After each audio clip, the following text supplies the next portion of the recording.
අයිබෝවන් මෙම පාඩමේදී අප සාකච්ඡා කරන්න යන්නේ උසස් පෙළ විෂය නිර්දේශයේ 7 වන ඒකකය යටතේ එන ප්‍රතිසංයෝජිත DNA තාක්ෂණය කියන ඒ මාතෘකාවට අදාළ මීට කලින් පාඩමේදී අපි සාකච්ඡා කළ ඒ ප්‍රතිසංයෝජිත DNA තාක්ෂණයට අදාළ ඒ කරුණු වලට සම්බන්ධ එහෙම නැත්නම් ඒ අපි සාකච්ඡා කළ කරුණු වල තවත් දිගුවක්.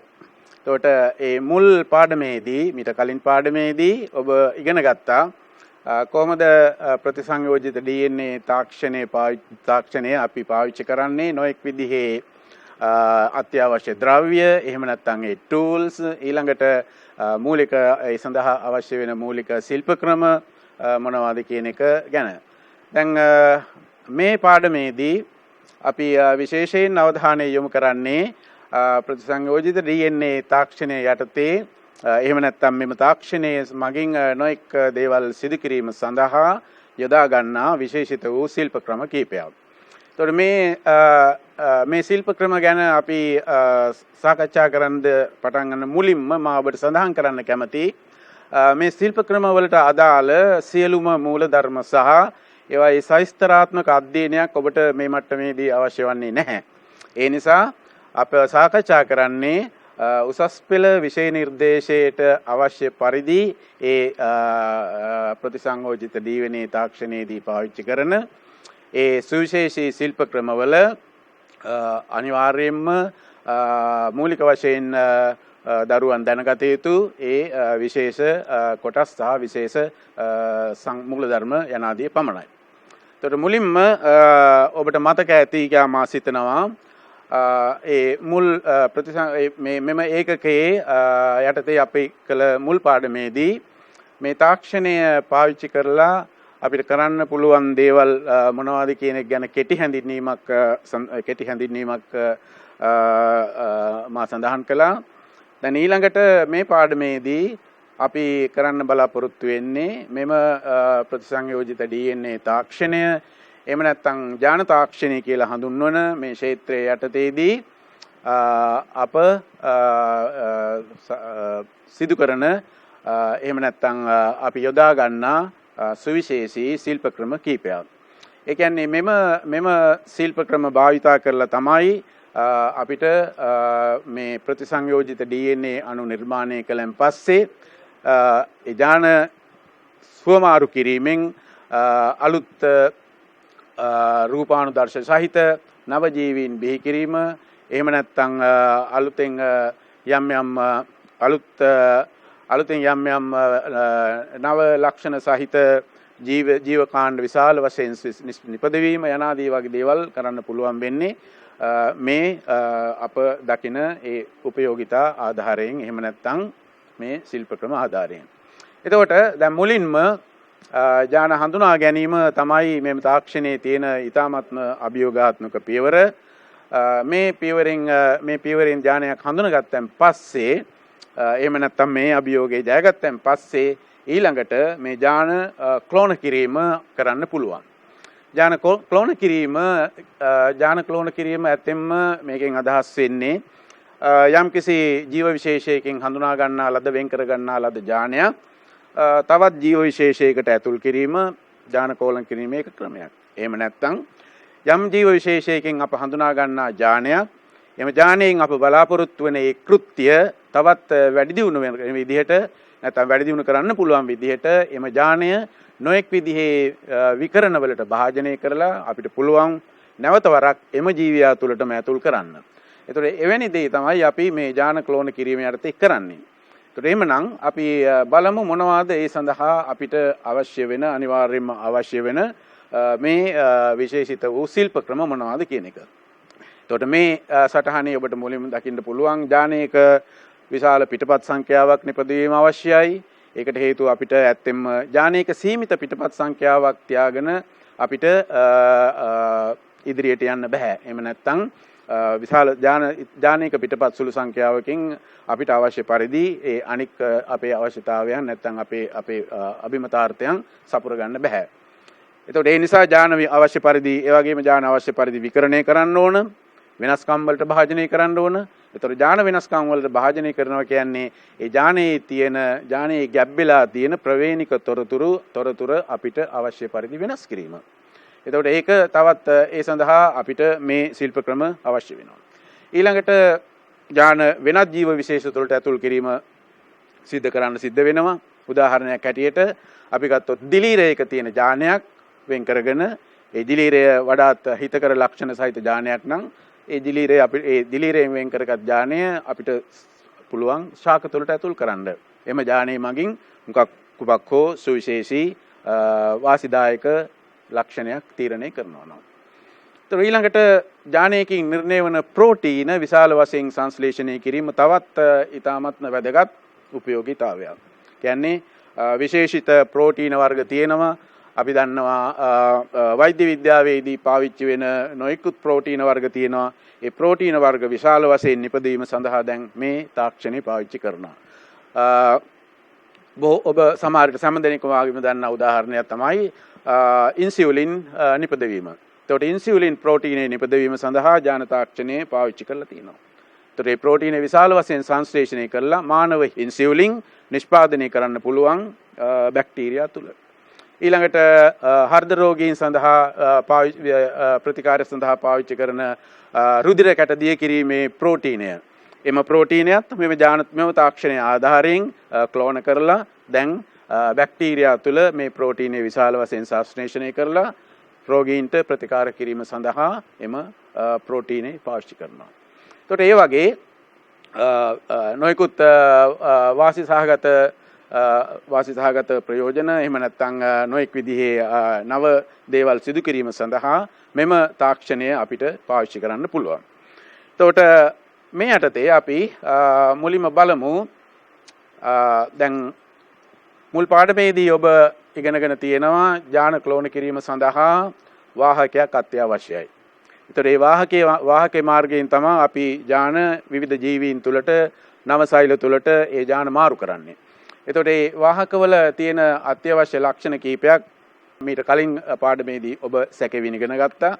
එතකොට ඒවාගේ දල සාරාංශයක් ඔබ මේ දකින්නේ. ඒ සෑම වාහකයකම ක්ලෝන කරන වාහකයකම තියෙන්න ඕන ආම වශයෙන් එක විශිෂ්ට වූ සීමා එන්සයිමයක් හෝ ඇඳුණු මනුක්‍රමයක්. ඒ ආධාරයෙන් ඒ වාහකේ විවෘත කරලා අපිට පුළුවන් අලුත් බාහිර යානයක් වාහකයට ඇතුල් කරන්න. ඊළඟට ඒකේ තියෙන්න ඕන වාහකයේ තියෙන්න ඕන සලකුණු යානයක්. උදාහරණ හැටියට ප්‍රතිජීවක ප්‍රතිරෝධී යාන ඒ වගේ එවැනි සලකුණු යාන හැටියට ක්‍රියා කරනවා. ඊළඟට ස්වයන් ප්‍රතිවලිත වීමේ හැකියාවක් තියෙන්න ඕන. يعني පිටපත් විශාල සංඛ්‍යාවක් නිපදවන්න ඕන. අපි ආගන්තුක DNA කොටසක් හෝ යානයක් වාහකයකට ක්ලෝන කරන් පස්සේ. හේතුව සීමා සහිත ප්‍රතිසංයෝජිත DNA අණු ගානකින් අපිට අවශ්‍ය පරීක්ෂණ ඉදිරියට ගෙන යන්න බෑ. සැලකිය යුතු විශාල සංඛ්‍යාවක් තියෙන්න ඕන ඒ යානයේ පිටපත්. එතකොට ඒ සඳහා ස්වයං ප්‍රතිවලිත වීමේ හැකියාවක් තියෙන්න ඕන අලුතෙන් නිර්මාණය කරන ලද ඒ ප්‍රතිසංයෝජිත DNA අණු වලට. එතකොට ඊළඟට අනිත් දේ තමයි ඒ වාහක ප්‍රමාණයෙන් කුඩා වෙන්න ඕන. වාහක ප්‍රමාණයෙන් කුඩා වෙන්න ඕන. වාහකයක් පාවිච්චි කිරීමේ පරමාර්ථය අපි ආගන්තුක DNA කොටස් මේකට සම්බන්ධ කරනවා. ඒතර ආගන්තුක DNA කොටස් සම්බන්ධ කරපුවාම මොකද වෙන්නේ? ප්‍රමාණය විශාල වෙනවා. ඒතර ප්‍රමාණය ගොඩක් විශාල වෙනවා නම් ඊට පස්සේ අපිට මෙම වාහක වෙනත් සෛල තුළට ඇතුල් කිරීමේදී ගැටලු මතුවෙනවා. ඒ නිසා මුලින්ම වාහකයේ ප්‍රමාණයෙන් කුඩා නම් ඒක වාසිදායකයි. එතකොට අපිට පුළුවන් සැලකිය යුතු විශාල DNA කැබලි වුණත් කුඩා වාහකයකට සම්බන්ධ කරලා ප්‍රතිසංයෝජිත DNA අණු සංශ්ලේෂණය කරන්න. එතකොට මේ වාහක සම්බන්ධයෙන් වාහකයක තියෙන්න ඕන අත්‍යවශ්‍ය ලක්ෂණ මීළඟට අපි බලමු දැන් ආගන්තුක යානයක් ක්ලෝන කිරීම කියන ඒ ක්‍රියාමාර්ගයේ මූලික පියවරවල් මොනවද කියන එක. එතකොට මේක ඇත්ත වශයෙන්ම මේ එක මූලික පියවරවල් දැක්වෙන සටහනක් පමණයි. හරි මේ නොයෙකුත් විදිහේ වෙනස්කම් තියෙනවා එක එක පියවරවල් වල. හොඳයි අපි දැන් මේ රූප සටහන දිහා බැලුවහම මුලින්ම පේනවා මානව සෛලයකින් න්‍යෂ්ටියේ තියෙන DNA වෙන් කරගෙන ඊට පස්සේ ඒ DNA අපිට පුළුවන් කුඩා කොටස් කුඩා කැබලි වලට කපන්න සීමා එන්සයිම පාවිච්චි කරලා. එතකොට සීමා එන්සයිම පාවිච්චි කිරීමේ ප්‍රධානම දේ තමයි විශාල DNA කැබලි අපිට හැසිරවිය හැකි පරිදි කුඩා කැබලි වලට කපා ගැනීම. ඒ විදිහට කපාගත්තන් පස්සේ ඊළඟට මේ කපාගත් DNA කැබලි අපි සම්බන්ධ කරන්න ඕන වාහකයකට. එතකොට අපි හිතමු ප්ලාස්මිඩ වාහකයක් පාවිච්චි කරනවා කියලා. එතකොට එහෙමනම් ප්ලාස්මිඩේ අපි විවෘත කරනවා යම්කිසි විශිෂ්ට සීමා එන්සයිම අනුක්‍රමයක් සීමා එන්සයිමයක් පාවිච්චි කරලා. එතකොට ඒ එන්සයිමේ සඳහා එක් හැඳුනුම් ක්‍රමයක් නම් ප්ලාස්මිඩේ තුල තියෙන්නේ එක ස්ථානයකින් කපලා මේ විදිහට මේ ප්ලාස්මිඩ අණු විවෘත කරන්න පුළුවන්. එතකොට විවෘත කළාන් පස්සේ අපිට පුළුවන් අර මානව DNA කොටස ඒ කොටස් මේ ප්ලාස්මිඩ වලට සම්බන්ධ කරන්න. එතකොට එතන ආයසරයක් කරන්නේ මොකද්ද? DNA ඒ කියන්නේ විවෘත කරන ලද ප්ලාස්මිඩේ සහ ආගන්තුක DNA කොටස එකිනෙකට සම්බන්ධ කරනවා ලයිගේස් එන්සයිමේ පාවිච්චි කරලා. එතකොට දැන් මේ විදිහට ප්‍රතිසංයෝජිත DNA අණු සංශ්ලේෂණය වෙනවා. එතකොට මේ දේ කරනකොට අපේ මතක තබාගත යුත්තේ තමයි දැන් මේ රූපසටහනේ අපි හැම ප්‍රතිසංයෝජිත DNA අණුවකටම ආගන්තුක DNA කොටසක් සම්බන්ධ වෙලා තියෙනවා වගේ පේනවා. නමුත් ඇත්ත වශයෙන්ම අපි මේක විද්‍යාගාරයේ ප්‍රායෝගික වශයෙන් කරනකොට මේ හැම ප්ලාස්මිඩ අණුවකටම අපි මේ මානව ජානයෙන් වෙන් කරගත්ත DNA කැබලි සම්බන්ධ වෙනවායි කියලා 100%ක්ම අපිට බලාපොරොත්තු වෙන්න බෑ. හේතුව සමහර ප්ලාස්මිඩ අණු වලට වාහක අපි මේ ඇතුල් කරන්න බලාපොරොත්තු වෙන මානව DNA කොට කැබල්ල සම්බන්ධ වෙන්න පුළුවන්. සමහර ඒවාට සම්බන්ධ වෙන්නේ නැහැ. හරි. එතකොට අපි මේ පරීක්ෂණය කරන ඒ නලයේ මේ වගේ අණු ප්ලාස්මිඩ අණු විශාල සංඛ්‍යාවක් තියෙනවා. සමහරට දහස් සංඛ්‍යාවක් වෙන්න පුළුවන්.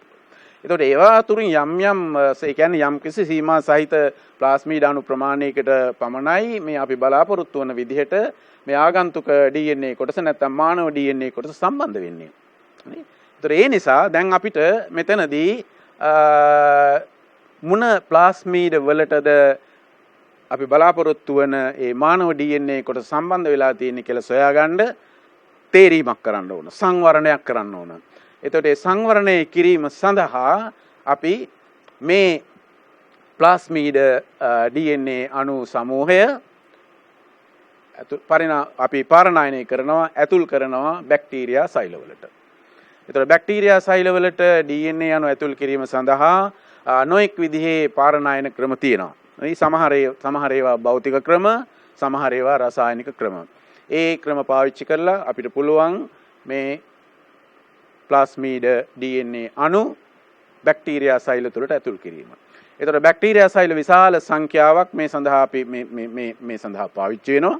එතකොට මේ බැක්ටීරියා සෛල විශාල සංඛ්‍යාව අතුරින් නැවත වරක් සමහර බැක්ටීරියා සෛල වලට විතරයි අපි බලාපොරොත්තු වෙන විදිහට අර මානව DNA කැබැල්ල රගත් ප්‍රතිසංයෝජිත DNA අණු පාරණායනය වෙන්නේ ඇතුල් වෙන්නේ.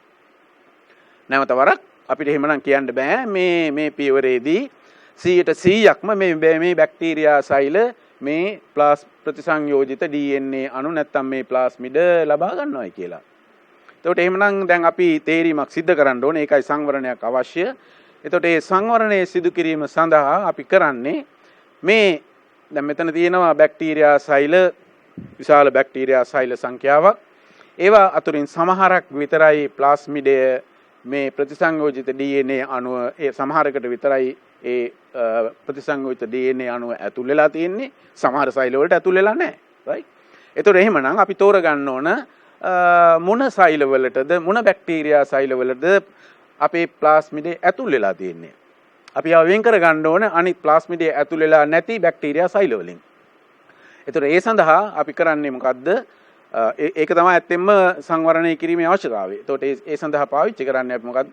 අපි බැක්ටීරියා රෝපණ මාධ්‍යයක් සහිත මොකක් හරි පෙට්‍රි ජීෂයක් වගේ දෙයක් අරගෙන ඒ පෙට්‍රි ජීෂයට අපි එකතු කරනවා මේ ප්ලාස්මිඩේ සලකුණු ජානය හැටියට තිබුණු යම්කිසි ප්‍රතිජීවකයක් අපි හිතමු ඇම්පිසිලින් සඳහා ප්‍රතිරෝධී යානය තිබ්බයි කියලා ප්ලාස්මිඩේ සලකුණු යානය හැටියට.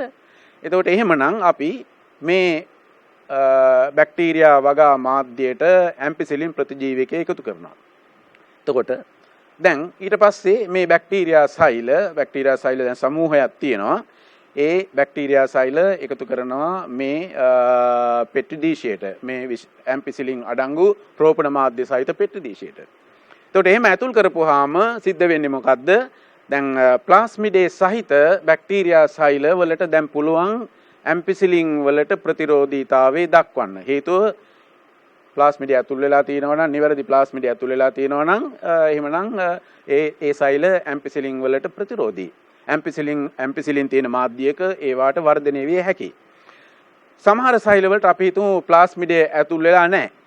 එතකොට එහෙමනම් ප්ලාස්මිඩේ ඇතුල් වෙලා නැත්නම් සමහර සෛල වලට මේ ප්‍රතිසංයෝජිත ප්ලාස්මිඩේ වෙනුවට අර මුලින් තිබුණු ප්ලාස්මිඩේ විතරක් ඇතුළු වෙලා තියෙනවා නම් එහෙමත් වෙන්න පුළුවන්. ඒතකොට එහෙම වුණා නම් ඒවත් අයින් කරන්න ඕන අපිට. ඒතකොට ඒ වගේ සෛල මේ මාධ්‍යයට එකතු කරපුවාම මේ මාධ්‍යයට ගැටුණාම වෙන්නේ මොකද්ද? ඒ වගේ සෛල වලට තවදුරටත් ජීවත් වෙන්න බෑ. මොකෝ ඒවායේ ඇම්පිසිලින් සඳහා ප්‍රතිරෝධී යානය නැහැ. ඒතකොට අපිට අවශ්‍ය ප්‍රතිසංයෝජිත DNA අණු සහිත බැක්ටීරියා සෛල විතරයි මේ මාධ්‍යයේ වර්ධනය වෙලා ඝනාවාස ඇති කරන්නේ. ඒතර දැන් ඝනාවාස මේකේ තියෙනවා ඒ කියන්නේ සමහර බැක්ටීරියා සෛල විනාශ වෙනවා, මැරෙනවා. සමහර බැක්ටීරියා සෛල විතරක් නැත්නම් අපිට අවශ්‍ය ඒවා විතරක් වර්ධනය වෙලා ඝනාවාස ඇති කරනවා. ඒතකොට දැන් මේ පෙන්වුම් කරලා තියෙන්නේ මේකේ මේ හරි ලකුණක් දාලා තියෙන. දැන් මේ වගේ නිල් පාට ඝනාවාසයක් අපි හිතමු ඒක වර්ධනය වෙනවා. ඒක අපිට අවශ්‍ය එක. ඒකේ තියෙනවා අපි මේ ඇතුල් කරපු ප්ලාස්මිඩේ. right? එතකොට ඊළඟට දැන් ඒ ප්ලාස්මිඩේ රහිත බැක්ටීරියා සෛල මේ මාධ්‍යයට එකතු වෙලා තියෙනවා. හරි මේක මිශ්‍රණයක් නේ අපි එකතු කරේ. ඒවා ග්‍රෝ වෙන්නේ නැහැ, වර්ධනය වෙන්නේ නැහැ. ඒ නිසා ඒවා මේ යනවා. එතකොට එහෙමනම් දැන් මෙතනදී මේ පියවරේදී අපිට පුළුවන් අපි ගොඩනැගූ ප්‍රතිසංයෝජිත DNA අණු සහිත නැත්නම් ඒ ප්‍රතිසංයෝජිත ප්ලාස්මිඩේ සහිත බැක්ටීරියා සෛල ඊට පස්සේ මේ ඝනාස වලින් අපිට පස්සේ ඒ ඝනාවාස වලින් සෛල අරගෙන අපිට අවශ්‍ය වෙන මාධ්‍යයකට සුදුසු මාධ්‍යයකට දාලා ඒ වගේ සෛල විශාල සංඛ්‍යාවක් නිපදවන්න පුළුවන්. එතකොට දැන් මේ බැක්ටීරියා සෛල සමූහය අලුත් බැක්ටීරියා ක්ලෝනයක්. අලුත් බැක්ටීරියා ක්ලෝනයක් කියලා කියන්නේ මේක මේ මුල් බැක්ටීරියාව නෙවෙයි. මුල් බැක්ටීරියාවේ මුලින් තිබුණු බැක්ටීරියාවේ මේ විදිහට මේ ප්‍රතිසංයෝජිත මානව DNA කැබැල්ලක් සහිත ප්‍රතිසංයෝජිත DNA අණු තිබ්බේ නැහැ. ඒකට ඒව ඇතුළු වුණේ මේ පියවරේදී. ඒතකොට ඒ නිසා මේ බැක්ටීරියා සමූහය දැන් එකම විදිහක අලුත් බැක්ටීරියා සෛල සමූහයක් අලුත් ලක්ෂණ සහිත. ඒතකොට ඒ වගේක් බැක්ටීරියා ක්ලෝනයක්, නව ක්ලෝනයක්. ඒතකොට මේ විදිහට තමයි අපි අලුත් ක්ලෝන බිහි කරන්නේ, right? එතකොට දැන් මේ පාවිච්චි කරන යානය මානව යානයක් වෙන්න පුළුවන්. එහෙම නැත්නම් දිලීර යානයක් වෙන්න පුළුවන්. එහෙම නැත්නම් ශාකයකින් ගත යානයක් වෙන්න පුළුවන්. මේ මූලික ක්‍රියාධර්මයේ පාවිච්චි කරලා අපිට අවසාන වශයෙන් එම ආගන්තුක යාන අඩංගු බැක්ටීරියා ක්ලෝනයක් බිහි කරන්න පුළුවන්. දැන් ඊළඟට ප්‍රශ්නේ ඇයි මේ බැක්ටීරියා ක්ලෝනය හදන්නේ? ක්ලෝනය නැත්නම් මේ වගේ බැක්ටීරියා සෛල සමූහයක් හදන්නේ? ඊළඟට තවත් කරන්න දෙයක් තියෙනවා. මේ බැක්ටීරියා සෛල වලින් අපිට පුළුවන් ඊට පස්සේ මේ ප්ලාස්මිඩේ නැවත වරක් වෙන් කරගන්න. ඒ ප්ලාස්මිඩේ වෙන් කරගෙන අපිට පුළුවන් මේ ප්‍රතිසංයෝජිත DNA අණු පිටපත් විශාල සංඛ්‍යාවක් ලබා ගන්න. එතකොට ඒ පිටපත් විශාල සංඛ්‍යාවෙන් නැවත වරක් අපිට පුළුවන් මේ ප්ලාස්මිඩේට අපි සම්බන්ධ කර අර මානව DNA කැබැල්ල වෙන් කරගෙන අපිට අවශ්‍ය පරිදි එතකොට ඒ DNA කැබැල්ලේ විශාල පිටපත් සංඛ්‍යාවක් දැන් අපේ අතේ තියෙනවා. ඒතර අපිට පුළුවන් ඒක අපිට අවශ්‍ය පරිදි තවදුරටත් වෙනස්කම් වලට භාජනය කරන්න ඕන නම් ඒ දේවල් කරන්න පුළුවන්. ඒ දේවල් කරලා අපිට නැවත වරක් ආපහු පුළුවන් අවශ්‍ය නම් අවශ්‍යතාවයක් තියෙනවා නම් ආපහු මේ මිනිස් සෛලයකට ඇතුල් කරලා බලන්න. අපේ අලුත් යානයේ ඒ අලුත් ලක්ෂණ සහිතව ක්‍රියාත්මක වෙනවද කියලා. right? එතකොට මේක තමයි මේ යාන ක්ලෝන කිරීම කියන ක්‍රියාවලියේදී අනුගමනය කරන ඒ මූලික ක්‍රියා මාර්ගය. ඊළඟට අපි පසුගිය පාඩමේදී සාකච්ඡා කළ විදිහට ක්ලෝන කරන වාහක අනිවාර්ය අත්‍යවශ්‍යයක් අනිවාර්ය අංගයක් මේ තාක්ෂණය සඳහා. එතකොට ප්ලාස්මිඩ වාහක ගැන තමයි අපි මේ සාකච්ඡාවේ මෙතෙක් අවධානය යොමු කරේ. ඇත්තෙම ප්ලාස්මිඩ වාහක පමණක් නෙවෙයි මේ සඳහා පාවිච්චි කරන්න පුළුවන්. බැක්ටීරියා භක්ෂක පාවිච්චි කරන්න පුළුවන් ක්ලෝන කරන වාහක හැටියට. ඒ කියන්නේ බැක්ටීරියා භක්ෂකවල තියෙන ඒ ජීනෝමයට අපිට පුළුවන් ඇතුල් කරන්න ආගන්තුක ජාන. එතකොට බැක්ටීරියා භක්ෂකේ බැක්ටීරියා වෛරසයේ ජීනෝමය මෙහෙමනම් මේ ජීනෝමයේ තියෙන සමහර කොටස් කපලා අයින් කරලා මේ කොටස කපලා අයින් කරලා අපිට පුළුවන් ආගන්තුක DNA කැබැල්ලක් මෙතෙන්ට සම්බන්ධ කරන්න. හරි. එතකොට මේ වගේ බැක්ටීරියා මේ බොහෝ විට මේ වාහක හැටියට කරන පහසු බැක්ටීරියා භක්ෂකයක් තමයි ලැම්ඩා කියන බැක්ටීරියා භක්ෂකය. හරි. එතකොට ඒ තවත් වාහක වර්ගයක්. ඊළඟට තව තියෙනවා මේ කෘත්‍රිම යීස්ට් වර්ණදේහ. හරි. යීස්ට් වර්ණදේහ යීස්ට් කියන්නේ සුනස්ටික ජීවියෙක්. right. එතකොට මේ සුනස්ටික ජීවියාගේ තියෙනවා සාමාන්‍ය අනික් සුනස්ටික සෛලවල වගේ වර්ණදේහ. ඒ වයින් එක් විශේෂ වර්ණදේහයක් වෙන් කරගෙන ඒ වර්ණදේහය යම් යම් කොටස් වෙනස්කම් වලට භාජනය කරලා ඒ ආධාරයෙන් අපිට පුළුවන් වාහකයක් ගොඩනගන්න. එතකොට ඒ වාහකයට පුළුවන් අර අපි මුලින් සාකච්ඡා කළ විදිහට ආගන්තුක DNA කැබලි සම්බන්ධ කරලා ප්‍රතිසංයෝජිත DNA අණු සංශ්ලේෂණය කරන්න. එතකොට මේ විදිහේ නොඑක් ආකාරයේ වාහක මේ තාක්ෂණය සඳහා අපි පාවිච්චි කරනවා. එතකොට අපේ අවශ්‍යතාවය අනුව සුදුසු වාහකය අපිට තෝරගන්න පුළුවන්. එතකොට මේ වාහක සම්බන්ධයෙන් ඊළඟට අපි බලමු දැන් කොහොමද මේ මූලික අවශ්‍යතාවයන් එහෙම නැත්නම් මේ මූලික වාහක සීමා එන්සයිම අනිකුත් දේවල් පාවිච්චි කරලා මේ තාක්ෂණය යොදා ගන්න වෙනත් ශිල්ප ක්‍රම සිදු කරන්නේ කියලා. එහෙම නැත්නම් මේ ශිල්ප ක්‍රමත් ඇත්ත වශයෙන්ම මේ තාක්ෂණය සඳහා දැන් අත්‍යවශ්‍යම අංග. එතකොට තාක්ෂණය දියුණු වෙනකොට අලුත් ශිල්ප ක්‍රම එකතු වෙලා තියෙනවා. එතකොට මේ ඒවායින් දැන් මේ ශිල්ප ක්‍රම අතුරින් ඉතාමත්ම වැදගත් ශිල්ප ක්‍රම හතරක් තමයි මේ පෙන්눔 කරලා තියෙන්නේ. එතකොට එකක් පොලිමරේස් දාම ප්‍රතික්‍රියාව PCR. PCR කියන එක තන්නේ මේ දවස්වල ජනප්‍රියයි. PCR නැත්නම් පොලිමරේස් දාම ප්‍රතික්‍රියාව මගින් සිදු කරන්නේ අපිට අවශ්‍ය DNA අණුවක පිටපත් විශාල සංඛ්‍යාවක් ඉතා කෙටි කාලයකින් සංශ්ලේෂණය කිරීම. නොයෙක් දේ සඳහා මේක පාවිච්චි කරන්න පුළුවන්. හරි. එතකොට ඒකේ විස්තර අපි දැන් පසුව අපි සාකච්ඡා කරනවා. ඊළඟට තවත් එවැනිම අත්‍යවශ්‍ය ශිල්ප ක්‍රමයක් තමයි DNA අණුවක තියෙන ඒ නියුක්ලියෝටයිඩ් අනුක්‍රමය. නියුක්ලියෝටයිඩ් අණුපිළිවෙල නැත්නම් භස්ම අනුක්‍රමයේ තීරණය කිරීම. ඒ භස්ම අනුක්‍රමණය අපිට භස්ම අනුක්‍රමණය තීරණය කළොත් අපිට පුළුවන් ඒ ආධාරයෙන් නොයෙක් දේවල් සිදු කරන්න. උදාහරණයක් හැටියට යම්කිසි DNA කොටසක නැත්නම් DNA අණුවක භස්ම අනුක්‍රමය අපි ළඟ තියෙනවා නම් අපිට හොයන්න පුළුවන් ඒ භස්ම අනුක්‍රමේ අපිට අවශ්‍ය සීමා එන්සයිම හැඳුනුම් අනුක්‍රම තියෙනවද කියලා. භස්ම අනුක්‍රමේ තියෙනවා නම් බොහොම ලේසියෙන් අපිට හොයන්න පුළුවන්. ඒතකොට අපිට ඉතාමත්ම වැදගත් වෙන එක උපයෝගීතාවයක් ඒක. එතකොට DNA අණුවක තියෙන විවිධ සීමා එන්සයිම හැඳුනුම් ක්‍රම අපි දන්නවා නම් අපිට පුළුවන් ඊට පස්සේ ඒ සීමා එන්සයිම විතරක් පාවිච්චි කරලා ඒ DNA අණුව කපා ගන්න අපිට අවශ්‍ය පරිදි. ඒ කියන්නේ එතකොට ඒක අහඹු ලෙස අපිට කරන්න අවශ්‍ය වෙන්නේ නැහැ භස්ම අනුක්‍රමය දන්නවා නම්. right. ඊළඟට ජීනෝම පුස්තකාල නැත්නම් ජීනෝමික් ලයිබ්‍රරීස් ගොඩනැගීම. එතකොට මේ ජීනෝම පුස්තකාල ගොඩනැගීමත් ඉතාමත්ම අවශ්‍යයි. දැන් පුස්තකාලයක තියෙන සාමාන්‍ය පුස්තකාලයක පොත් තියනවා වගේ ජීනෝම පුස්තකාලයක අපිට අවශ්‍ය අපි හිතමු මානව ජීනෝම පුස්තකාලයක් කියලා. එතකොට මානව ජීනෝම පුස්තකාලයේ අපේ මානව ජීනෝමේ තියෙන ඒ ජාන සියල්ල නිරූපණය වෙන. එහෙම නැත්නම් මානව ජීනෝමේ තියෙන සියලු DNA කොටස් නිරූපණය වෙන එක්තරා විදිහක පුස්තකාලයක්. එතකොට අපි පුස්තකාලයකට සාමාන්‍ය පුස්තකාලයක ගිහිල්ලා පොතක් හොයා ගන්නවා වගේ අපිට අවශ්‍ය මේ ජීනෝම පුස්තකාල පාවිච්චි කරලා අපිට පුළුවන් අපිට අවශ්‍ය යම්කිසි සුවිශේෂී DNA කොටසක් හොයාගන්න ඕන නම් යම්කිසි ජානයක් සහිත ජානයක් අඩංගු ප්‍රදේශයක් සොයාගන්න ඕන නම් මේ ජීනෝම පුස්තකාලයකින් ඒක සොයාගන්න ක්‍රම තියෙනවා. හරි. ඒතර ඊළඟට තවත් ඉතාමත්ම වැදගත් ශිල්ප ක්‍රමයක් තමයි මේ ප්‍රතිවර්ත්‍ය ප්‍රතිලේඛනය නැත්නම් රිවර්ස් ට්‍රාන්ස්ක්‍රිප්ෂන්. ඒකට ප්‍රතිලේඛනය ගැන අපි මේ ඉහත පාඩමකදී සාකච්ඡා කරලා තියෙනවා. ප්‍රතිලේඛනය කියන්නේ DNA අණුවක තියෙන ඒ ප්‍රවේණික තොරතුර මුලින්ම mRNA අණුවකට පිටපත් කරන එක. එතකොට ඒක තමයි ජාන ප්‍රකාශනයේ පළවෙනි පියවර. එතකොට DNA ඒ කියන්නේ ජානයක තියෙන ඒ ප්‍රවේණික තොරතුර දූත RNA අණුවකට හැරවීමේ ක්‍රියාවලියට කියනවා අපි ප්‍රතිලේඛනය කියලා. හැබැයි මේ ප්‍රතිලේඛන ක්‍රියාවලිය දැන් පුළුවන් ආපහු සරවන්න.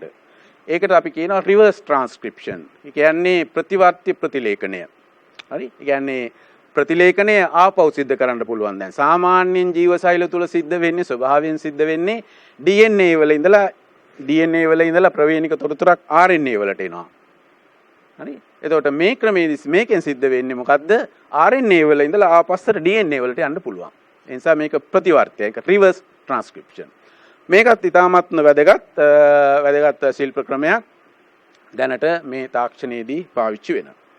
එතකොට අපි ඊළඟට බලමු මේ වයින් මේ ශිල්ප ක්‍රම වලින් එක එක අරගෙන කොහොමද මේවා සිද්ධ කරන්නේ කියලා. එතකොට මුලින්ම අපි කොහොමද මේ ජීනෝම පුස්තකාල ජීනෝමික් ලයිබ්‍රරීස් ගොඩනගන්නේ කියන එක බලමු. එතකොට දැන් ජීනෝම පුස්තකාලයක් ගොඩනැගීම කියන්නේ ජීනෝම පුස්තකාලයක් කියන්නේ ජීවියෙකුගේ තියෙන ඒ සම්පූර්ණ ජීනෝමේ සමස්ත ජීනෝමේ නියෝජනය කරන කුඩා DNA කෙලි සමූහයක් ක්ලෝන කරලා තියෙන වාහක අණු සමූහයක් අඩංගු බැක්ටීරියා සෛල විශාල සංඛ්‍යාවක් ගත්තොත් අපි ඒකට කියනවා ජාන පුස්තකාලයක් කියලා. බැක්ටීරියා ආධාරයෙන් ගොඩනැගූ ජාන පුස්තකාලයක්. ඒතකොට ඒ වගේම බැක්ටීරියා භක්ෂක ආධාරයෙන්ුත් අපිට පුළුවන් ජාන පුස්තකාල ගොඩනගන්න. ඒ කියන්නේ අපිට ජීවියෙකුගේ තියෙන සම්පූර්ණ ජීනෝමේ කුඩා කැබලි වලට කපලා ඊට පස්සේ අපිට පුළුවන් ඒවා බැක්ටීරියා භක්ෂක වාහකයක සම්බන්ධ කරන්න. එතකොට ඒ මුළු බැක්ටීරියා භක්ෂ සමූහය අපි සලකනවා පුස්තකාලය ඒ ජීවියාගේ ජාන පුස්තකාලයක් හැටියට. ඒතකොට ඊළඟට දැන් ඇයි මේ විදිහට පුස්තකාල ගොඩනගන්නේ? අර මා මුලින් සඳහන් කර විදිහට ඒ පුස්තකාලයේ තියෙන මේ විශාල බැක්ටීරියා ඒ DNA කැබලි අඩංගු විශාල ඒ බැක්ටීරියා සෛල සංඛ්‍යාව අතුරින් හෝ විශාල බැක්ටීරියා භක්ෂක සංඛ්‍යාව අතුරින් අපිට අවශ්‍ය යම්කිසි විශේෂ DNA ඒ ජීනෝමේ DNA කොටසක් හඳුනගන්න අවශ්‍යයි. ඒ හඳුනගෙන ඊට පස්සේ අපිට පුළුවන් ඉතින් ඒක නැවත වරක් ක්ලෝන කිරීම, ඒ වගේ දේවල් වලට ක්ලෝන කරලා ඕනනම් ඒකේ පිටපත් විශාල සංඛ්‍යාවක් නිපදවීම, ඒ වගේ පියවරවල් වලට යන්න පුළුවන්. ඒතර ඒ නිසා දැන් ජාන පුස්තකාලයක් ගොඩනගන්න ඕන මුලින් ඊට පස්සේ මේ ජාන පුස්තකාලය අපි සංවරණය කරන්න ඕන, ඒක ස්ක්‍රීන් කරන්න ඕන. සංවරණය කරන්න ඕනේ අපිට ඕන විශේෂිත DNA කොටසක් හඳුන ගන්න. ඒ විශේෂිත DNA කොටස හඳුන ගන්න අපිට තියෙන්න ඕන ඒෂණයක්. අර මා අපි මුලින් පාඩමේ සඳහන් කළ විදිහට ඒෂණය කියන්නේ අපිට අවශ්‍ය සෙවීමට අවශ්‍ය DNA කොටසේ යම්කිසි පුංචි කොටසක් හරි නියෝජනය වෙන, ඒ වගේම විකිරණශීලී සලකුණක් හෝ එහෙම නැත්නම් ප්‍රතිදීප්ත සලකුණක් සහිත කුඩා න්‍යෂ්ටික අම්ල කොටසක්. ඒක DNA වෙන්නත් පුළුවන්, RNA වෙන්නත් පුළුවන්. හරි. එතකොට මේක තමයි ජාන පුස්තකාලයක් කියලා අදහස් කරන්නේ. එකම ජාන පුස්තකාලයකින් අපි කරන දේ මේකයි. එතකොට ඊළඟට අපි බලමු එහෙමනම් කොහොමද මේ ජාන පුස්තකාලයක් ගොඩනගන්නේ කියන එක. හරි. එතකොට මේ උදාහරණයේ මම පෙන්වන්න කරන්නේ කොහොමද මානව DNA අඩංගු එහෙම නැත්නම් බැක්ටීරියා ආධාරයෙන් ප්ලාස්මිඩා ආධාරයෙන් කොහොමද මානව ජීනෝම පුස්තකාලයක් ගොඩනගන්නේ කියලා. right. එතකොට අපි හිතමු මේ සමස්ත DNA අපේ තියෙන අපේ සෛලවල තියෙන සමස්ත DNA නිරූපණය කරන සමස්ත ජීනෝමේ නිරූපණය කරන DNA කියලා. එතකොට දැන් මොකද කරන්නේ? මුලින්ම මේ මානව ජීනෝමේ තියෙන DNA අණු කියන්නේ ඉතා විශාල DNA අණු. අපි ගත්තොත් එක වර්ණ දේහයක තියෙන DNA අණුවක් ගත්තොත් ඒක ඉතා විශාල ඉතා දිග DNA අණුවක්. එතකොට හැම වර්ණ දෙකකම තියෙන DNA ගත්තොත් එහෙම විශාල DNA අණු සංඛ්‍යාවක්. එතකොට මේවා අපි පුංචි කෑලි වලට කපන්න ඕන මුලින්ම. එතකොට පුංචි කෑලි වලට කැපීම සඳහා තමයි අපිට පාවිච්චි කරන්න පුළුවන් restriction සීමා එන්සයිම නැත්නම් restriction nuclease කියන ඒ එන්සයිම අපි මුල් පාඩමේ සාකච්ඡා කළා. එතකොට මේ මානව ජීනෝමේ නැත්නම් අපේ සෛලවල තියෙන මේ DNA අණුවල විවිධ සීමා එන්සයිම සඳහා හැඳුනුම් අනුක්‍රම අහඹු ලෙස විසිරී තියෙනවා. ඇත්තෙම මානව DNA වල විතරක් නෙවෙයි ඕනෑම ජීවියෙකුගේ DNA ගත්තොත් එහෙම ඒ සෑම DNA අණුවකම සීමා එන්සයිම හැඳුනුම් අනුක්‍රම අහඹු ලෙස ව්‍යාප්ත වෙලා තියෙනවා. හරි? ඒ නිසා අපිට පුළුවන් විවිධ සීමා එන්සයිම පාවිච්චි කරලා මේ විශාල DNA අණු පුංචි කැබලි වලට ඡේදනය කරන්න, කපන්න. ඊට පස්සේ දැන් මේ විදිහට අපි මානව ජීනෝමය කැපුවොත් එහෙම මේ වගේ කුඩා DNA කැබලි දසලක්ෂ ගණනක් ලැබෙනවා.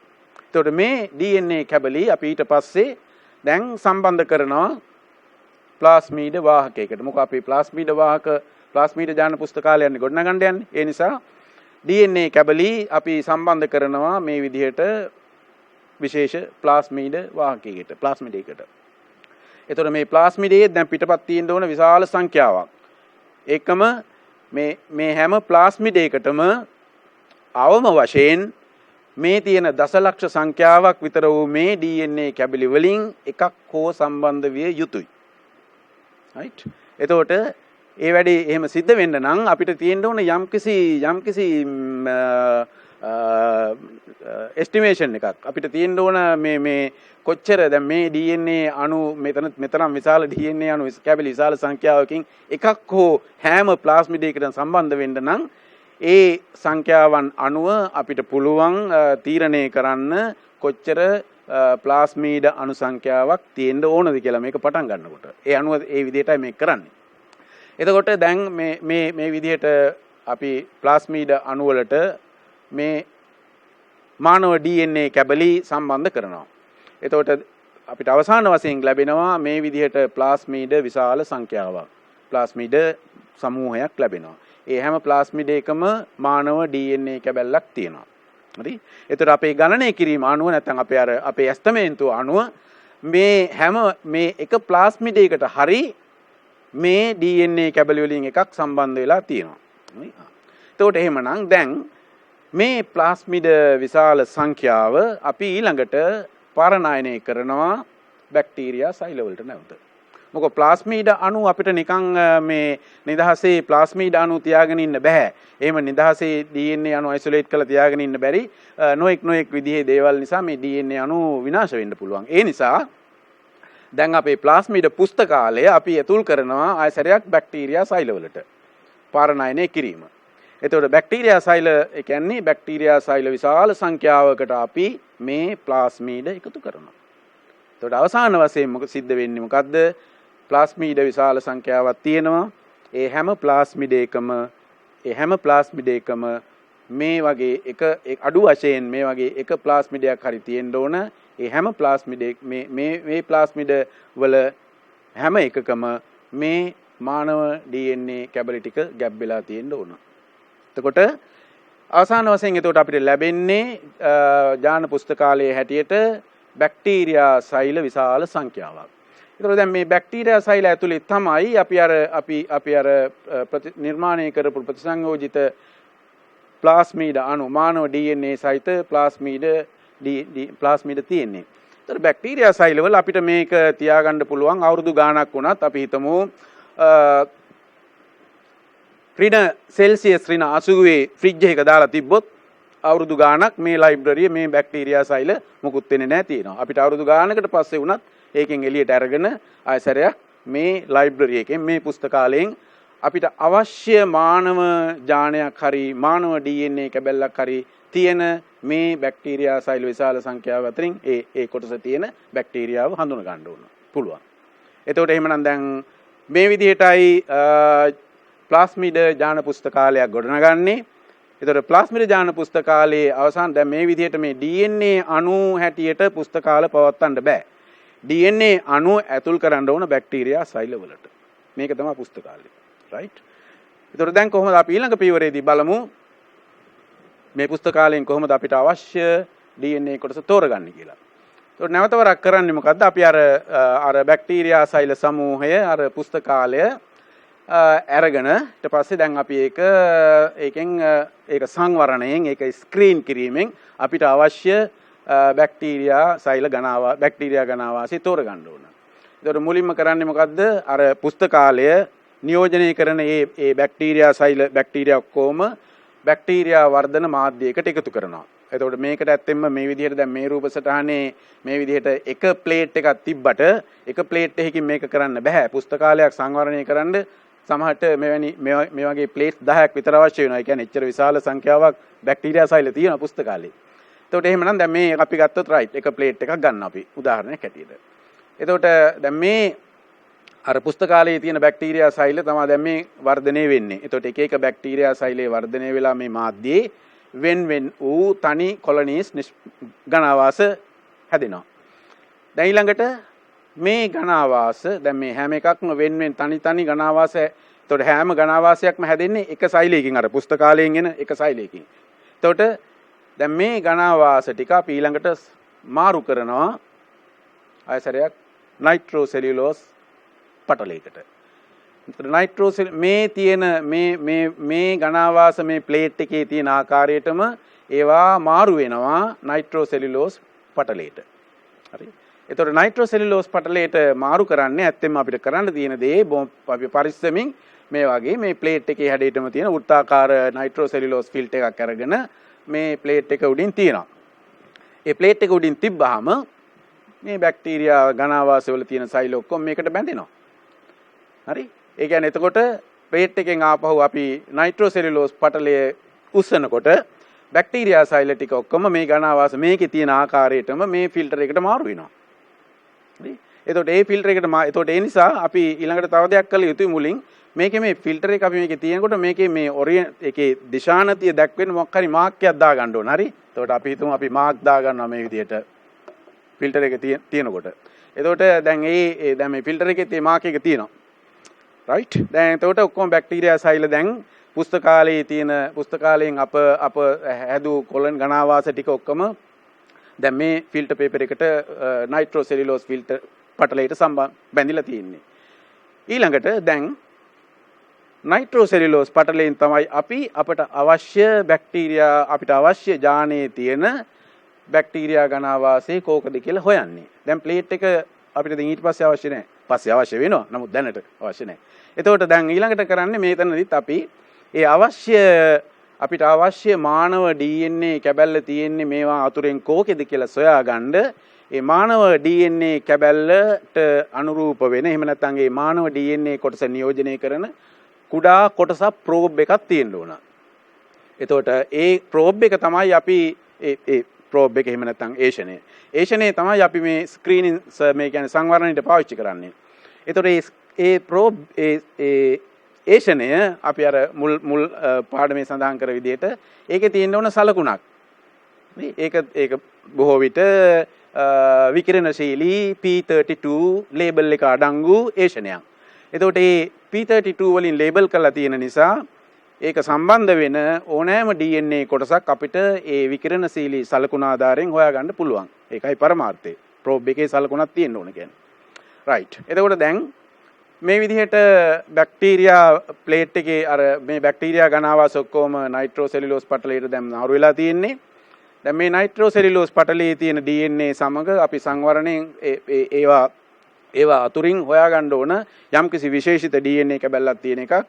ඒක සොයා ගැනීම සඳහා අපි පාවිච්චි කරනවා P32 ලේබල් එක තියෙන ඒෂණය.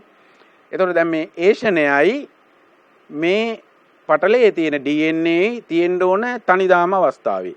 ද්විත්වදාම අවස්ථාවේ තිබුණොත් එහෙම මේ අපිට බෑ මේ දෙමුම් කරන්න. ඒ නිසා මේ පටලය අපි සෝඩියම් හයිඩ්‍රොක්සයිඩ් එකතු කළොත් මේකට මාරු වෙලා තියෙන මේ බැක්ටීරියා සෛල ඔක්කොම ඒ සෛල බිත්ති කැඩිලා DNA එළියට ඇවිල්ලා තනිදාම වෙනවා. හරි. බොහොම සරල පියවරක්. ඊට පස්සේදී දැන් තනිදාම DNA තමයි මේ එක එක ධනාවාසයේ තිබ්බ තැන්වල තනිදාම DNA තියෙනවා. එතකොට මේ තනිදාම DNA වල DNA කොටසට අපි මේ තනිදාම P32 වලින් ලේබල් කළු probe එක එකතු කරනවා. එකතු කරනවා කියන්නේ ඇත්තෙම වෙන්නේ මොකද්ද? අපිට කරන්න තියෙන්නේ මේ ෆිල්ටර් එක දානවා සාමාන්‍ය ziploc bag එකකට. ziploc bag එකට දාලා මේ probe එක මේකත් ද්‍රාවණයක් P32 වලින් ලේබල් කරපු මේ අයෂණය ඒකත් මේ බෑග් එකට දාලා පොඩ්ඩක් සෙලවෙන්න තියෙනකොට මේ probe එකට අනුරූප කොහේ හෝ තියෙනවා නම් ඒ මානව DNA කොටස ඒකත් එක්ක මේ probe එක සම්බන්ධ වෙනවා දෙමුහුම් වෙනවා. එතකොට ඒක දෙමුහුම් වුණාන් පස්සේ දැන් මේකේ තියෙනවා P32 ලේබල් එක. ඒ නිසා මේ දෙමුහුම් තැන හොයාගන්න අපි ඊට පස්සේ කරන්නේ මේ ෆිල්ටර් එක බෑග් එකෙන් එළියට අරගෙන මේක නිරාවරණය කරනවා X-ray ෆිල්ම් එකකට. ඒතර X-ray ෆිල්ම් එකට නිරාවරණය කළාන් පස්සේ අපි මේ probe එක සමග දෙමුහුම් වූ ඒ බැක්ටීරියා කොලනියෙන් ආපු DNA තියෙන ඕනෑම තැනකින් මේ වගේ සිග්නල් එකක් එනවා X-ray ෆිල්ම් එකේ. ඒක X-ray ෆිල්ම් එක ඩෙවලොප් කරන් පස්සේ දැන් ඊට පස්සේ X-ray දැන් මේව කරනකොට හැම වෙලෙම දැන් X-ray ෆිල්ම් එකෙත් අපි අර විදිහට මාක් කරගන්න ඕනේ මේකේ තියෙනකොට මේ ඔරියන්ටේෂන් මොකක් හරි සලකුණක් දාලා. ඒතකොට දැන් ඔරියන්ටේෂන් දාගෙන තියෙන නිසා දැන් මෙතනින් පටන් අරන් ආපහු යන ප්ලේට් එකට. ආපහු මේ ප්ලේට් එකේ තවත් මේ බැක්ටීරියා සයිල් ඔක්කොම 100%ක්ම මේකට මාරුුන්නේ නැහැ. තවත් තියෙනවා. ඒතකොට ඒ නිසා අපි හිතමු දැන් මේ දෙමුහුම් වෙලා තියෙන මේ කොලනිය කියලා එකක්. රයිට්. ඒතකොට අපි දන්නවා දැන් කිසි සැකයක් නැහැ මේ කොලනියේ තියෙනවා අපිට අවශ්‍ය මානව ජානයේ සහිත DNA කොටස. ඒතකොට ඊට පස්සේ කරන්නේ මොකද්ද මේ ප්ලේට් එකෙන් අපි මේ බැක්ටීරියා සෛල අරගෙන තව ප්ලේට් එකකට මාරු කරලා විශාල සංඛ්‍යාවක් බැක්ටීරියා සෛල ලබා ගන්නවා. ඊට පස්සේ ඒවා DNA නිසාරණය කරලා ඊට පස්සේ මේ මානව DNA කොටස ලබා ගන්නවා. ඒතකොට ওই විදිහටයි ජාන පුස්තකාලයක් අපි සංවරණය කරන්නේ ස්ක්‍රීන් කරන්නේ. ඒතකොට ඊළඟට තව මේ යුකැරියෝට ජීවීන්ගේ ජාන නැත්නම් සුනෂ්ටික ජීවීන්ගේ ජාන ක්ලෝන කිරීමේදී තව ගැටලුවක් තියෙනවා. ඒක තමයි මේ අපි මීට කලින් පාඩමකදී ඉගෙන ගත්ත විදිහට යුකැරියෝට ජානවල තියෙනවා ඉන්ට්‍රෝන කියලා කොටසක්. මේ ඉන්ට්‍රෝන කියන කොටස ඇත්තෙන්ම ප්‍රෝටීන සංශ්ලේෂණය සඳහා දායක වෙන්නේ නැහැ. ඒ නිසා මේ ඉන්ට්‍රෝන එක්ක අපි දැන් බැක්ටීරියා සෛලයකට මේ ජාන ඇතුල් කරොත් එහෙම මේ ඉන්ට්‍රෝන බැක්ටීරියා සෛලයට ප්‍රශ්නයක් වෙනවා. ඇත්තම බැක්ටීරියා සෛලයකට පුළුවන් මේක ප්‍රතිලේඛනය කරලා මේ ප්‍රාථමික RNA අණුවක් හදන්න mRNA අණුවක්. ප්‍රතිලේඛනයේ ගැටලුවක් නැහැ. හැබැයි ප්‍රතිලේඛනයෙන් පස්සේ ඒක නැවතවරක් අර සාමාන්‍යයෙන් සුනෂ්ටික සෛලවල සිද්ධ වෙන විදිහට ඒක සංස්කරණය කරන්න බෑ තවදුරටත්. ඒක නොඑක් විදිහේ සංස්කරණ සිද්ධ වෙන්න ඕනේ. යුකැරියෝට සෛලවල වගේ ඒ ක්‍රියාවලිය බැක්ටීරියාවට සිද්ධ කරන්න බෑ.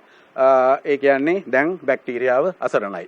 ඒතකොට බැක්ටීරියාවට ඒක කරගන්න බැරි නම් එතනින් එහාට මේ ජානේ ප්‍රකාශ වෙන්නේ නැහැ. ඒතකොට ඒ නිසා බැක්ටීරියා සෛලවලට සුනෂ්ටික ජාන ඇතුල් කරනකොට අපිට උපක්‍රමයක් තියෙන්න ඕනේ. එහෙමනම් මේ ප්‍රෝටීන සෑදීම සඳහා අවශ්‍ය භාවිතා වෙන ඒ එක්සෝන කියන කොටස් විතරක් අඩංගු ජාන අයන කොටස් යුකැරියෝට සෛල වලට ඇතුල් කරන්න.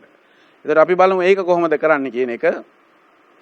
ඒ සඳහා තමයි මේ ප්‍රතිවර්ත ප්‍රතිලේඛනය කියන ඒ ශිල්ප ක්‍රමය පාවිච්චි කරන්නේ.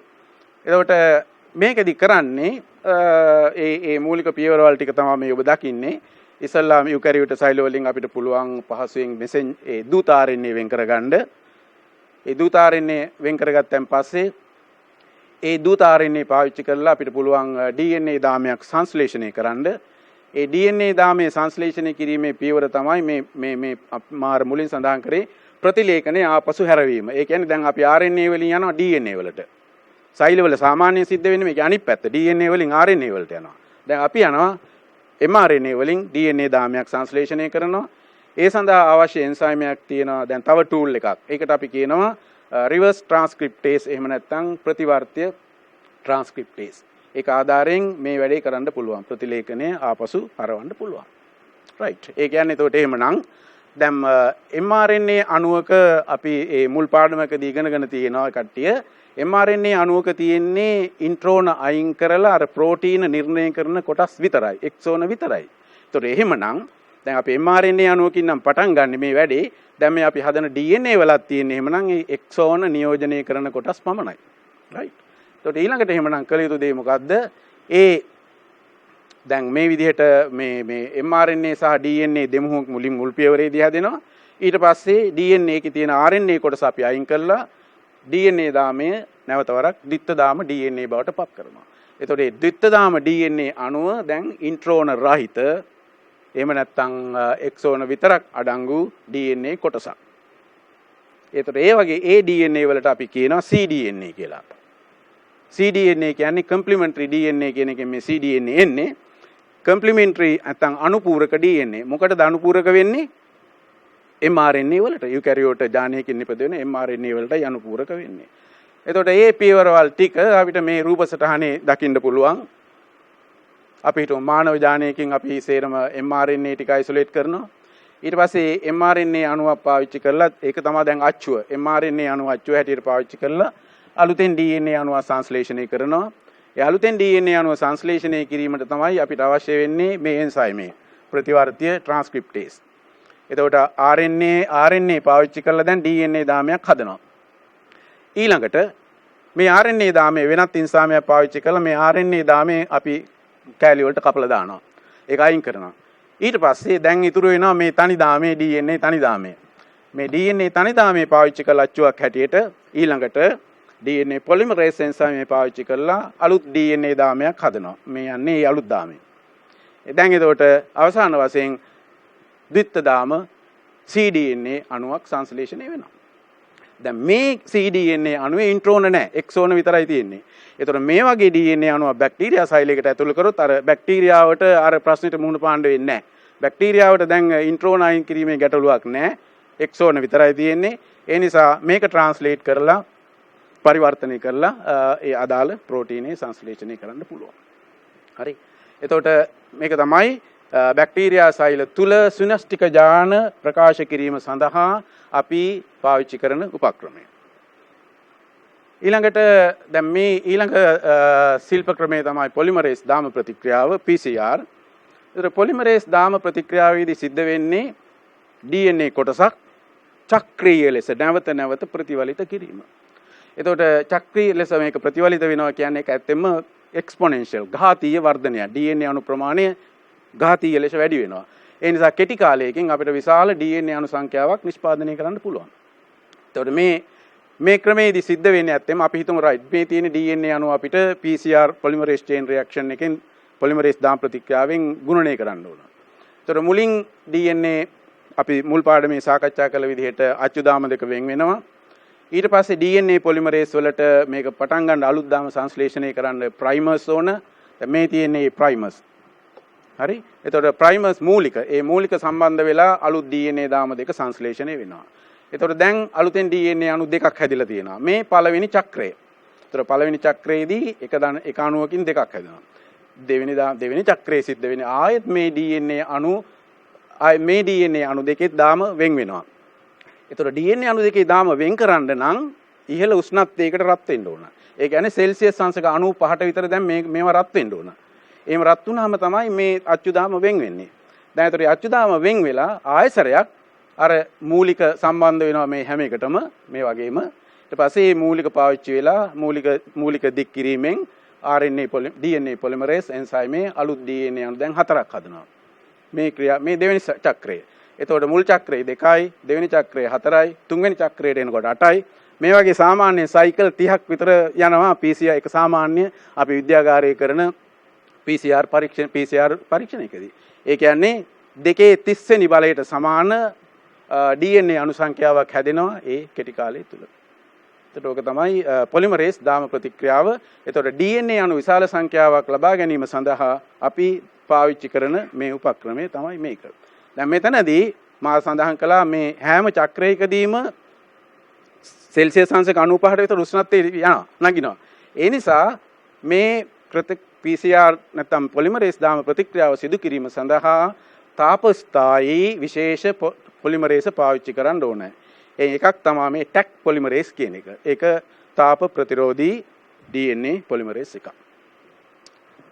right. එතකොට දැන් ඊළඟට අපි බලමු මේ DNA ඇඟිලි සලකුණු ක්‍රමය කියන්නේ මොකක්ද කියන එක.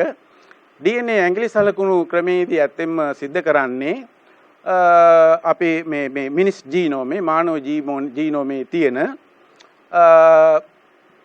ප්‍රෝටීන නිර්ණය කරන්නේ නැති කෙටි නැවත නැවත රිපීට් වෙන භස්ම අනුක්‍රම තියෙනවා. අපි ඒවට කියනවා short tandem repeat එහෙම නැත්නම් කෙටි සමපටිපාටික පිළියුම්. නැත්නම් කෙටියෙන් කියනවා STR. එතකොට මේවා නැවත නැවත ඒ කියන්නේ අපේ ජීනෝමේ නොඑක් තැන්වල ඒ කියන්නේ ප්‍රෝටීන නිර්ණය නොකරන කොටස් වල තියෙනවා. දැන් මේ පෙළලා තියෙන ඒ වගේ short STR කීපයක් තියෙන විදිහට. එතකොට දැන් ඒවැය තියෙන නියුක්ලියෝටයිඩ් සංඛ්‍යාව වෙනස් වෙන්න පුළුවන්. සමහර ඒ පිළියුම් වල තියෙන 2යි නියුක්ලියෝටයිඩ්, සමහර ඒවා 3ක්, සමහර ඒවා 4ක් යන ආදී වශයෙන් තියෙනවා. right. එතකොට දැන් මේවා එක එක පුජ්‍යලයාගේ මේ අපේ වර්ණ දේහවල මානව ජීනෝමේ අර ප්‍රෝටීන නිර්ණය නොකරන කොටස් වල මේවා තියෙන්නේ එක සමාන සංඛ්‍යාව වලින් නෙවෙයි. මේ කොපීස් ගාන වෙනස් වෙනවා. එතකොට කොපීස් ගාන වෙනස් වෙනවා කියන්නේ දැන් අපි හිතමු මේ වගේ මේ කොටස තියෙන DNA කොටස මේ ජීනේ මේ කොටස අපි මේ පුජ්‍යලය 4 දෙනෙක් කියලා හිතන්න. මේ පුජ්‍යලයන් 4 දෙනාගේ මේ DNA කොටස අපි කපලා ඒක අපි අර විද්‍යුතාගමනයට භාජනය කරලා බැලුවොත් පුජ්‍යලය 4 දෙනාට ලැබෙන්නේ පටි 4ක්. ඒක සමාන නැහැ. මොකද එක එක පුජ්‍යලයාගේ මේ තියෙන පිටපත් ගණන්ත් වෙනස් නිසා.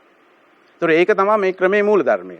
ඒතකොට මේක පාවිච්චි කරලා අපිට පුළුවන් මේ වගේ පුජ්‍යලයන්ගේ එකිනෙක පුජ්‍යලයන්ගේ තියෙන මේ මානව ජීනෝමයෙන් ලැබෙන මේ පටි රටාවන් සංසන්දනය කරලා ඒ පුජ්‍යලයන් හඳුන ගන්න. එතකොට මේ හැම පටි රටාවක්ම එක එක පුජ්‍යලයාට විශිෂ්ටයි. ඒක හරියට අපේ ID කාඩ් එක වගේ තමයි. එතකොට ඒ කියන්නේ දැන් මේ පටි රටාව එක පුජ්‍යලයකට ලැබුණොත් එහෙම ඒ මානව ජීනෝමය අපි හිතමු සීමා එන්සයිමයකින් කපලා ඊට පස්සේ අර මේ අපි මුලින් දැක්ක විදිහට මේ වගේ මේ කොටසක් අපි පාවිච්චි කරොත් ඒෂණයක් හැටියට නැවත වරක්. එතකොට ඒ වගේ ජෙල් එකකින් අපිට ලැබෙන්නේ අවසාන වශයෙන් ඒෂණයක් සමග සම්බන්ධ කරොත් එහෙම වෙනස් පටි රටා එක පුජ්‍යලයන්ට මේ පුජ්‍යලය 4 දෙනෙකුට ලැබෙන පටි රටාව. එතකොට මේ නිසා අපිට පුළුවන් මේක ඉතින් අධිකරණ වෛද්‍ය විද්‍යාවේදී ඔය සැකකරුවන් හඳුනා අපරාධකරුවන් හඳුනා ගැනීම යන ආදී දේවල් සඳහා පාවිච්චි කරන්න පුළුවන්. අනිත් එක මේ DNA ප්‍රමාණ එක කෙස් ගහකින් වුණත් අර PCR ක්‍රමයේ මගින් අපිට පුළුවන් විශාල DNA අණු සංඛ්‍යාව නිෂ්පාදනය කරන්න. එක කෙස් ගහකින් හෝ එක ලේ බිඳුවකින් පටන් අරගෙන. ඒ නිසා මේ දේවල් කරන්න පුළුවන්. එතකොට මේ තමයි එක ෆින්ගර්ප්‍රින්ට් එකක් මේ තියෙන්නේ. DNA ෆින්ගර්ප්‍රින්ට් එකක්. ඒතකොට පුජ්‍යලය හඳුන ගන්න පුළුවන්. දැන් මේ වැඩේ කරන්න මේ සමස්ත ජීනෝමේම අපිට ඇත්තෙන්ම මේ සීමා එන්සයිම් වලින් කපලා ජෙල් වල රන් කරන්න අවශ්‍ය වෙන්නේ නැහැ දැන්. ඒ වෙනුවට දැන් මේ මානව අපේ වර්ණ දේහවල යම් ස්ථානවල තියෙනවා මේ අපි අර දැක්ක විදිහේ අර කෙටි සමපටිපාටික පිළියුම් STR. එතකොට ඒ වගේ STR එකක් හෝ කීපයක් අරගෙන ඒවා අපිට පුළුවන් ඒ STR ඒ පිළියුම් තියෙන තැන් අපිට පුළුවන් ගුණණය කරන්න PCR වලින්. එතකොට PCR වලින් ඒ විදිහට PCR ශිල්ප ක්‍රමයේ පාවිච්චි කරලා එක ස්ථානයක හෝ ස්ථාන කීපයක තියෙන DNA අපි ගුණණය කරලා ඊට පස්සේ අපිට පුළුවන් අර විද්‍යුතාගමනයට භාජනය කරලා කොහොමද මේ එක තැන්වල තියෙන එක පුජ්‍යලයාගේ අර එක තැන්වල තියෙන මේ පටි රටාවේ වෙනසක් තියෙනවද නැද්ද කියලා බලන්න. එතකොට ඒකට තමයි අපි කියන්නේ PCR fingerprinting. එතකොට ක්‍රම දෙකේම සංයෝජනයක් තියෙන්නේ. PCR උත් ඕනේ, fingerprint උත් ඕනේ. right? ඇඟිලි සලකුණත් ඕනේ. එතකොට එහෙම කරපුවාම ලැබෙනවා අපිට මෙන්න මේ වගේ පටි රටාවක්.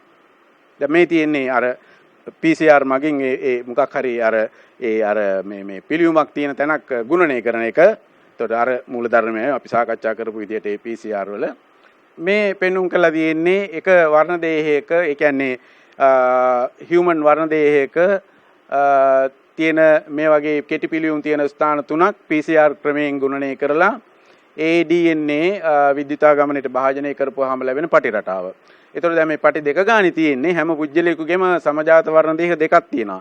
ඒ වර්ණ දේහ දෙකේ තියෙන ඒ පිළියුම් ඒවා මේ ගුණණය වුණාම ලැබෙන පටි හැම එක්කෙනාටම පටි දෙක ගානේ ලැබෙන්න ඕන. ඒතකොට දැන් දරුවාගේ තියෙන මේ දරුවාගෙන් ලැබුණු පටි දෙක වර්ණ දේහ දෙකෙන් එයින් එක පිළියුමකින් ලැබෙන ඒ DNA පටිය මවගෙන් තියෙන මවගේ මේ පටියට සමානයි. ඒකට හේතුව මේ වර්ණ දේහයේ දරුවාට ලැබිලා තියෙන්නේ මවගෙන්. ඊළඟට පියාගේ වර්ණ දේහ දෙකෙන් පියාගේ වර්ණ දේහ දෙක නියෝජනය කරන මේ අපි මේ ස්ථානය ගත්තොත් එහෙම එයින් එක පටියක් මේ පටිය දරුවාගේ තියෙන අනික් පටියට සරු සමයි. ඒතකොට ඒ කියන්නේ දරුවාට පියාගෙන් මේ වර්ණ දේහය ලැබිලා තියෙනවා. මේ පිළියුම සහිත මේ වර්ණ දේහය ලැබිලා තියෙනවා. ඒතකොට අනික් හැම තැනකම තත්ත්වය ඒකයි.